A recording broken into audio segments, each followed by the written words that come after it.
ضرورت کی کوئی چیز مانگی کہ مجھے دی جائے، تو نبی پاک صلی اللہ علیہ وسلم نے اس شخص سے فرمایا کہ تیرے گھر میں کچھ بھی نہیں ہے؟ اس نے کہا میرے گھر میں ایک بچھونا ہے، آدھا نیچے بچھاتا ہوں، آدھا اوپر اوڑھ لیتا ہوں، اور ایک پانی کا پیالہ ہے، اس کے علاوہ گھر میں کچھ بھی نہیں۔ تو نبی پاک صلی اللہ علیہ وسلم نے فرمایا کہ جاؤ وہ دونوں چیزیں لے کے آؤ۔ وہ شخص گیا اپنے گھر سے وہ بچھونا بھی لیا جس کو آدھا نیچے رکھتا تھا اور آدھا اوپر اوڑھ لیتا تھا، اور وہ پانی کا پیالہ بھی لیا۔ آکے دو جہاں سرور کون و مکان صلی اللہ علیہ وسلم کی خدمت کے اندر پیش کر دیا۔ نبی پاک صلی اللہ علیہ وسلم نے پوچھا ان کو کون خریدنا چاہتا ہے؟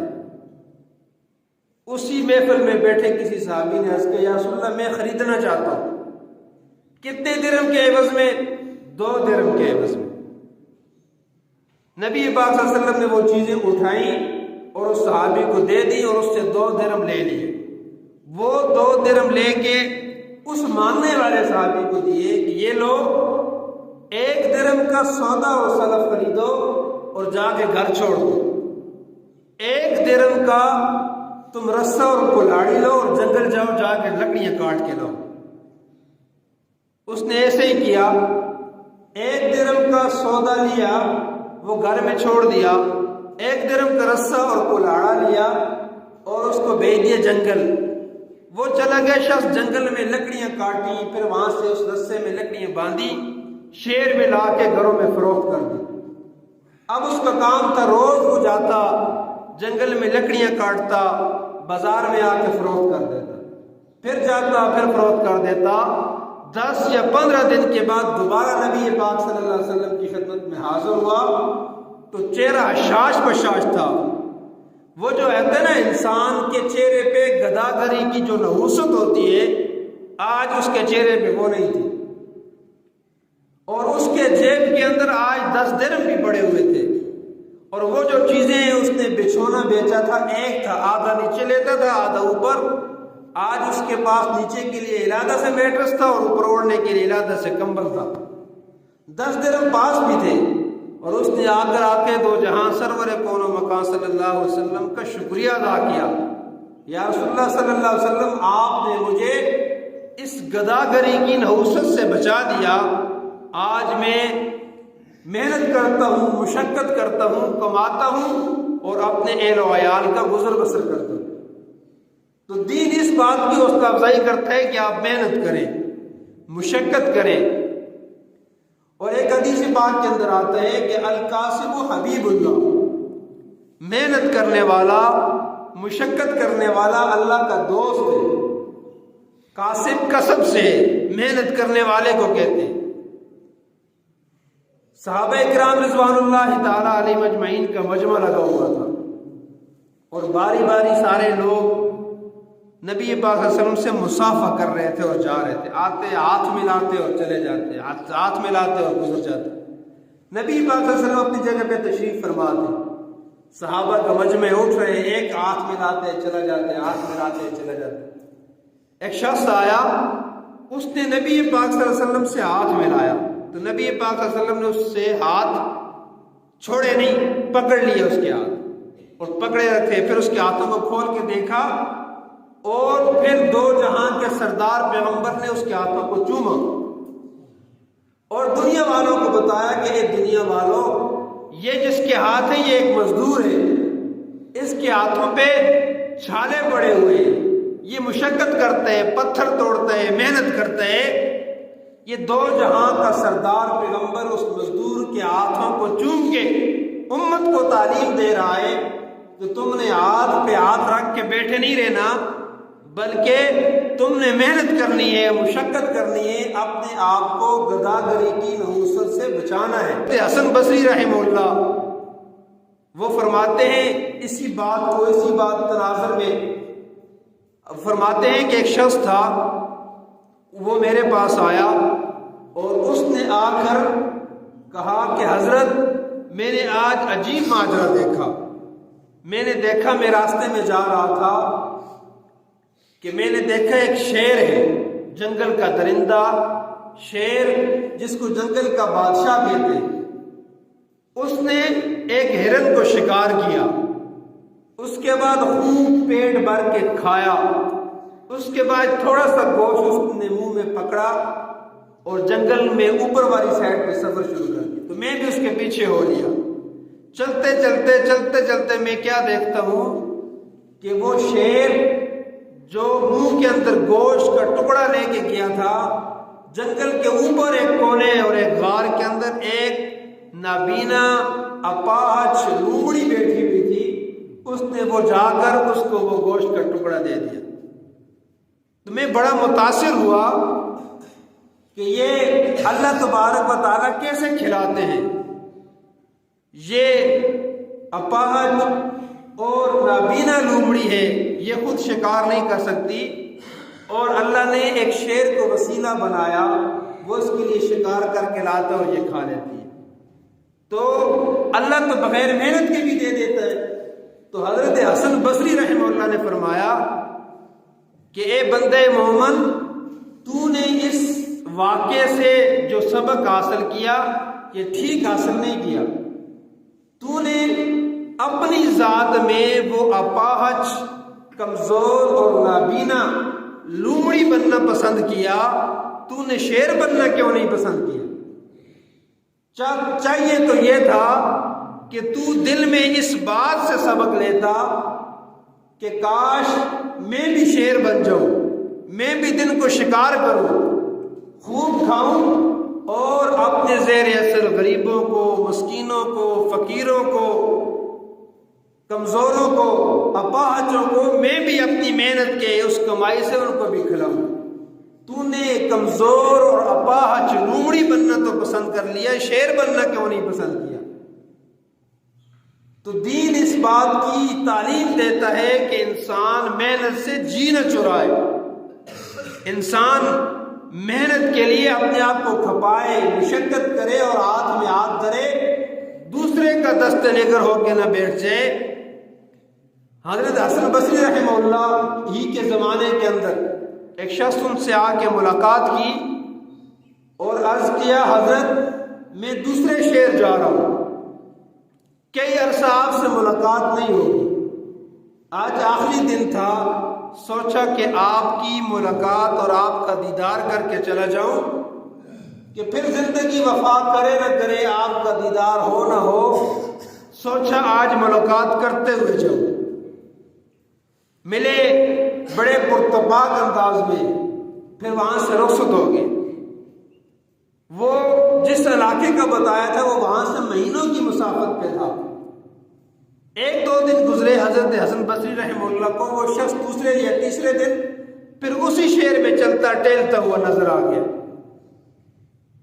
تو ان سے پوچھا کہ تم تو مجھے مل کے گئے تھے کہ میں فلاں شہر جا رہا ہوں روزی کمانے کے لیے، اور آج پھر تم یہیں گھوم رہے ہو؟ اس نے کہا، حضرت جب میں گیا سفر پہ روانہ ہوا تو میں نے راستے میں عجیب ماجرا دیکھا۔ میں نے دیکھا کہ ایک کمزور سی زخمی چڑیا کسی کانٹے کے اندر پھنسی ہوئی بیٹھی ہے، اور ایک صحت مند چڑیا وہ جاتی ہے، دانے چنتی ہے، شکار کرتی ہے، لا کے اس کو کھلا دیتی ہے۔ تو میں نے دل میں سوچا کہ اللہ اس چھوٹی سی چڑیا کو اس کانٹوں کی جھاڑیوں کے اندر کھلا رہا ہے، تو مجھ جیسے انسان کو کیوں نہیں کھلائے گا؟ میں بھی آگے بیٹھ گیا۔ تو حضرت حسن بصری رحمہ اللہ نے فرمایا کہ تم نے وہ کمزور اور اپاہج چڑیا بننا پسند کیا، تم نے وہ صحت مند چڑیا بننا کیوں نہیں پسند کیا کہ تم جاتے، خوب کماتے، محنت کرتے، لا کے اپنے دوسرے دوستوں کو بھی کھلاتے، غریبوں کو کھلاتے، اہل و عیال کے اوپر خرچ کرتے، تم دوسروں کے دست نگر ہو کے ہاتھ پہ ہاتھ رکھ کے نہ بیٹھ جاتے۔ ایک شخص تھا، وہ صحابہ کرام رضوان اللہ تعالیٰ علیہ مجمعین کا مجمع لگا ہوا تھا، سارے حضرات بیٹھے ہوئے تھے۔ تو ایک شخص بڑا تیزی سے بھاگتا ہوا وہاں سے گزرا، تو سارے لوگوں نے مڑ کے اس کو دیکھا کہ کتنا پھرتیلا نوجوان ہے، کتنا تیزی سے بھاگ رہا ہے، اس کے جسم میں کوئی سستی نہیں، کاہلی نہیں، کتنا پھرتی کے ساتھ جا رہا ہے۔ تو اس کو دیکھا تو دل کے اندر یہ کہ کاش کہ اس کی یہ صلاحیتیں، یہ پھرتی کسی دین کے کام میں خرچ ہو جاتی۔ تو آقا دو جہاں سرور کون و مکان صلی اللہ علیہ وسلم تشریف فرما تھے، جب نبی پاک صلی اللہ علیہ وسلم نے سنا کہ صحابہ اس شخص کے متعلق یوں کہہ رہے کاش کہ اس کی صلاحیتیں دین کے کام میں یا اللہ کے راستے میں استعمال ہو جاتی، تو نبی پاک صلی اللہ علیہ وسلم نے فرمایا اگر یہ شخص اہل و عیال اور اپنی برادری اور اپنے بیوی بچوں کی کمائی کے لیے یہ صلاحیتیں لگا رہا ہے تو یاد رکھو یہ بھی اللہ کا راستہ ہے۔ اگر وہ اپنی بیوی بچوں کی بہتر نگہداشت اور پرورش کے لیے، ان کی تربیت کے لیے وہ محنت کرتا ہے، مشقت کرتا ہے، ملازمت کرتا ہے، ملکوں کے سفر کرتا ہے، مزدوری کرتا ہے، تو یاد رکھو یہ بھی اللہ کا راستہ ہے کہ الکاسب حبیب اللہ، محنت کرنے والا تو اللہ کا دوست ہے۔ اور پھر ایسا شخص جو کماتا اس نیت سے ہو کہ میرے اہل و عیال والے، میرے بیوی بچے، میرے والدین سکھ سے رہیں، اور وہ اس نیت سے کماتا ہے کہ میرے اس رزق میں سے، اس رزق کے حلال میں سے اللہ کا حصہ بھی ہوگا، غریبوں مسکینوں کا حصہ بھی کروں گا، یتیموں کی کفالت بھی کروں گا، یہ تو سراسر باعث ثواب ہے کہ آقا دو جہاں سرور کون و مکان صلی اللہ علیہ وسلم نے فرمایا کہ جو شخص یتیم کی کفالت کرتا ہے وہ شخص قیامت والے دن میرے ساتھ ایسے ہوگا جیسے یہ دو انگلیاں، یعنی وہ شخص جو یتیم کی کفالت کا، یتیم یعنی جس کے سر پر باپ کا سایہ نہیں، اس کی سرپرستی کرنے والا نہیں، اس کو سنبھالنے والا نہیں، لیکن کوئی شخص نے اپنے آپ کو محنت میں اس لیے کھپا دیا کہ میں کماؤں تاکہ اس کا بھی گزر بسر میری رزق سے ہو جائے، اس کی پوشاک بھی اچھی ہو جائے، اس کا کھانا بھی اچھا ہو جائے، تو آقا دو جہاں سرور کون و مکان صلی اللہ علیہ وسلم نے فرمایا کہ وہ شخص اس یتیم کی کفالت کرنے والا اور میں قیامت والا دن ایسے ہوں گے جیسے یہ دو انگلیاں ساتھ ملی، یعنی ایسے ہوں گے۔ جب انسان کو چاہیے کہ انسان زندگی گزارتے ہوئے محنت سے جی نہ چرائے، محنت اور مشقت کرتا رہے۔ وہ کھیتی باڑی کر سکتے ہیں تو کھیتی باڑی کرے، ملازمت کر سکتے ہیں تو ملازمت کرے، وہ کاروبار کر سکتے ہیں تو کاروبار کرے، لیکن وہ دوسروں کے دست نگر ہو کے نہ بیٹھے، یعنی دوسروں پر ڈیپینڈ کر کے بیٹھ جانا کہ وہ کمائیں گے تو میں کھاؤں گا۔ یہ شریعت اس بات کی حوصلہ شکنی کرتا ہے، انسان کو ایسے نہیں بیٹھنا چاہیے۔ ایک تو انسان کو محنت کرنی چاہیے، اور دوسرا انسان کو اللہ سے مانگتے رہنا چاہیے، اور اللہ سے مانگنا اللہ کی شان کے مطابق مانگنا ہے۔ ایک چھوٹا سا واقعہ عرض کر کے میں اپنی بات کو ختم کرتا ہوں۔ حضرت علی رضی اللہ تعالیٰ عنہ ایک حدیث کے راوی ہیں، مجمع الزوائد کے اندر یہ حدیث ہے کہ آقا دو جہاں سرور کون و مکان صلی اللہ علیہ وسلم کے پاس ایک شخص حاضر ہوا۔ جب کچھ دیر ان کے پاس قیام کیا، جب وہاں سے رخصت ہونے لگا، غریب سا شخص تھا، تو نبی پاک صلی اللہ علیہ وسلم نے اس سے فرمایا کہ مانگو، کیا مانگتے ہو؟ اس نے کہا کہ میں اتنا دور سفر کرنا ہے، میرے پاس سواری نہیں، اگر آپ اونٹ دے دیں تو میں اونٹ لے لوں۔ ایک دن بڑے صحابہ بیٹھے ہیں اور وہ دل میں یہ سوچ رہے ہیں کہ جب جیسے ہی نبی پاک صلی اللہ علیہ وسلم نے فرمایا کہ مانگو، کیا مانگتے ہو، تو صحابہ نے اپنے کان کھڑے کر دیے، متوجہ ہو گئے کہ یہ کیا مانگے گا، کہ خود دو جہاں کے سردار نبی نے کہہ دیا کہ مانگو، کیا مانگتے ہو، تو یہ تو آج اپنے لیے جنت کا ٹکٹ مانگ لے گا، جنت مانگ لے گا۔ تو اس سے پوچھا کہ مانگو، کیا مانگتے ہو؟ اس نے کہا سواری نہیں، سواری دے دو۔ تو نبی پاک صلی اللہ علیہ وسلم نے اس کو ایک موقع اور دیا، ٹھیک ہے یہ لو اونٹ تمہیں دے دیا، مانگو اور کیا مانگتے ہو؟ تو اس کو تو یہ چاہیے تھا کہ وہ کچھ زیادہ مانگتا، اس نے کہا مجھے کجاوا بھی دے دو، یعنی اس کے اوپر جو جس کے اوپر انسان سواری کرتا ہے کجاوا، اس کو آپ ہندکوں میں کیا کہہ لیں، تھڑے کہہ لیں، یعنی اس کے اوپر اونٹ کا کجاوا بھی مجھے دے دو۔ اس نبی پاک صلی اللہ علیہ وسلم نے فرمایا کہ ٹھیک ہے، یہ کجاوا بھی تم رکھ لو، اونٹ بھی رکھ لو، کجاوا بھی رکھ لو۔ اس کو تیسرا موقع دیا کہ مانگو، اور کیا مانگتے ہو، کچھ اور مانگو۔ تو اس نے کہا یا رسول اللہ صلی اللہ علیہ وسلم، میں نے بہت دور کا سفر کرنا ہے، راستے کے لیے زاد راہ نہیں، خرچہ نہیں، اگر کچھ توشہ کچھ زاد راہ دے دو، کچھ پیسے اور درہم دنانیر دے دو تو میں راستے کا سفر آسانی سے کاٹ سکوں۔ تو نبی پاک صلی اللہ علیہ وسلم نے اس کو راستے کے لیے زاد راہ بھی دے دیا، توشہ بھی دے دیا، اور ساتھ فرمایا کہ کاش کہ تو بنی اسرائیل کی اس عورت اسی طرح ہو جاتا کہ جس طرح اس عورت نے حضرت موسیٰ علیہ السلام سے مانگا تھا۔ وہ کیا واقعہ تھا کہ حضرت موسیٰ علیہ السلام کو جب اللہ نے حکم دیا کہ اس جگہ سے ہجرت کرو، دوسری جگہ جاؤ، لیکن جاتے ہوئے تم حضرت یوسف کی میت کو ساتھ لے کے جاؤ، یعنی حضرت یوسف علیہ السلام کا مقبرہ جہاں ان کو دفن کیا وہاں سے نکالا، اور ساتھ ان کی اس میت کو بھی ساتھ لے کے چلے جاؤ۔ اب یہ جگہ نہیں بتائی کہ یہ حضرت یوسف علیہ السلام کا مقبرہ کہاں پہ ہے۔ تو حضرت موسیٰ علیہ السلام نے اللہ تعالیٰ سے پوچھا کہ بار الہ یہ مقبرہ ہے کہاں، مجھے تو نہیں پتا۔ تو اللہ نے فرمایا جاؤ تلاش کرو ان کا مقبرہ کہاں ہے۔ اب یہ حکمت تھی، اور اللہ اپنی حکمتیں خود ہی سمجھتا ہے۔ حضرت موسیٰ علیہ السلام نے تلاش شروع کر دی کہ حضرت یوسف علیہ السلام کا مقبرہ کہاں پہ۔ تلاش کیا، بہت ڈھونڈا، نہ ملا۔ لوگوں نے کہا کہ اس بستی کے اندر، فلاں گاؤں کے اندر ایک خاتون بڑھیا رہتی ہے، ان کو پتہ ہے کہ حضرت یوسف علیہ السلام کا مقبرہ کہاں پہ۔ حضرت موسیٰ علیہ السلام چلے گئے اس بڑھیا خاتون کے پاس، اور جا کر اس سے فرمایا کہ ہمیں یوسف علیہ السلام کا مقبرہ نہیں دکھ رہا، آپ کے بارے میں سنے کہ آپ کو پتہ ہے، بتاؤ وہ کہاں ہے۔ تو اس بڑھیا خاتون نے کہا میں ایسے تو نہیں بتاتا، مجھے اس کی قیمت دو۔ حضرت موسیٰ علیہ السلام نے اس سے فرمایا کہ مانگو، کیا مانگتی ہو؟